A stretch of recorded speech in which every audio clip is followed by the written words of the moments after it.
Guys welcome back to our channel alpha quality. और आज की वीडियो में हम बात करेंगे लेटेस्ट स्टॉक वेदांता के ऊपर। और वेदांता के स्टॉक के ऊपर चलते हैं तो वेदांता की जो फंडामेंटल हम रीड करते हैं। तो ये जो वीडियो है वो फंडामेंटल एनालिसिस के लिए है, एजुकेशनल पर्पज़ के लिए है। तो आप इसको कंसीडर करना चाहो तो कर सकती हो, लेकिन अपना स्टॉक बाय करें तो अपना प्रोफेशनल से पूछ के या फिर खुद का एनालिसिस करने के बाद ही खरीदें, क्योंकि this is video for fundamental reading. तो आप इसको फंडामेंटल रीडिंग के लिए हेल्प में ले सकते हो। तो देखते हैं, चलिए शुरू करते हैं। तो वेदांता लिमिटेड का जो शेयर प्राइस आज है 11 अक्टूबर, और 11 अक्टूबर को 286 इसका शेयर प्राइस चल रहा है। इसके अलावा जो 52 वीक हाई है, जो लेटेस्ट इसने मतलब कि एक साल के अंदर हाई बनाया है, वो 440 के आसपास है, और वीक लो 206। तो कंपनी का जो वीक एक साल को जो लो है वो 206 है, और अभी जो इसका करंट प्राइस 286 चल रहा है।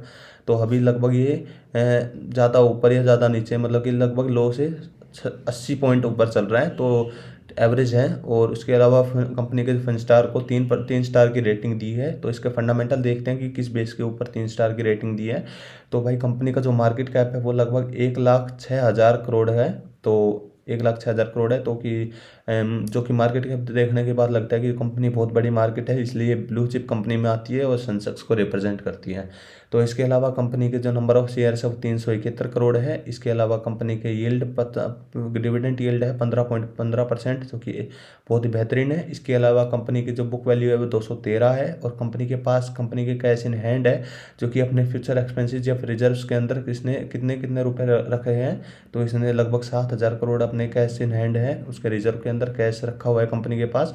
कंपनी के ऊपर डेट है 45,000 करोड़, जो कि कंपनी के ऊपर डेट बहुत सारा है, तो कंपनी डेट फ्री नहीं है। इसके अलावा कंपनी के ऊपर प्रमोटर्स होल्डिंग, कंपनी का प्रमोटर्स होल्डिंग 69.9% है, जो कि एवरेज माना जाता है। मीन्स एवरेज से बेटर ही माना जाएगा, क्योंकि 51% से ऊपर बेटर माना जाता है अगर किसी कंपनी का प्रमोटर होल्डिंग है। तो प्रमोटर होल्डिंग का मतलब ये है कि कंपनी के ऊपर प्रमोटर्स का कितना भरोसा है। जितनी ज़्यादा नंबर ऑफ परसेंटेज है उतने ज़्यादा कंपनी की वैल्यू बढ़ती है।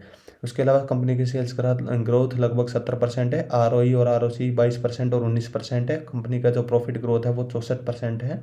और आरओई बहुत ही बेहतरीन तो नहीं है, लेकिन एवरेज बेसिस के ऊपर ठीक है। कंपनी का जो आरओई मतलब कि कंपनी के ऊपर प्रॉफिट आई साल देखी जा सकती है, ठीक है। इसके अलावा पिछले एक साल के अंदर कंपनी ने अपने शेयर होल्डर्स को -2%, 0.2% का रिटर्न दिया है। तो लगभग ब्रेक इवन पे है। मीन्स कंपनी ना ही प्रॉफिट में है पिछले एक साल से, ना ही लॉस के अंदर है। तो कंपनी का अगर कोई बंदा अगर आज इन्वेस्ट करता है तो पिछले एक साल के टाइम के वो टाइम इन्वेस्ट कर रहा है। पिछले 6 महीने के अंदर -30% का रिटर्न दिया है। तो ये कंटिन्यू पिछले 6 महीने से गिरे जा रही है स्टॉक। तो आप इसको कंसिडर करना चाहो तो कर सकते हो, क्योंकि फंडामेंटल इसके ठीक है। थोड़ी डेट है ज़रूर, लेकिन इसके अंदर मूवमेंट देखी जा सकती है अपकमिंग ईयर के अंदर। तो अभी मार्केट वीक है, तो इसके अंदर नेगेटिव डाउनफॉलिंग देखी जा रही है। तो इन फ्यूचर इसके अंदर मूवमेंट देखी जा सकती है, तो आप इसको कंसिडर करना चाहो तो कर सकते हो। इसके अलावा कंपनी की ये कंपटीटर है Hindustan zinc, Vedanta, Hindalco, Hindustan copper, Gravita India, और राम रतन वायर्स, और शिवालिक बाई मेटल। तो आप इसको कंसिडर करना चाहो तो कर सकते हो। इसमें से फंडामेंटल और भी कंपनीज का आप देख सकते हो, जैसे मैंने रीड किए हैं। तो जय हिंद, जय भारत।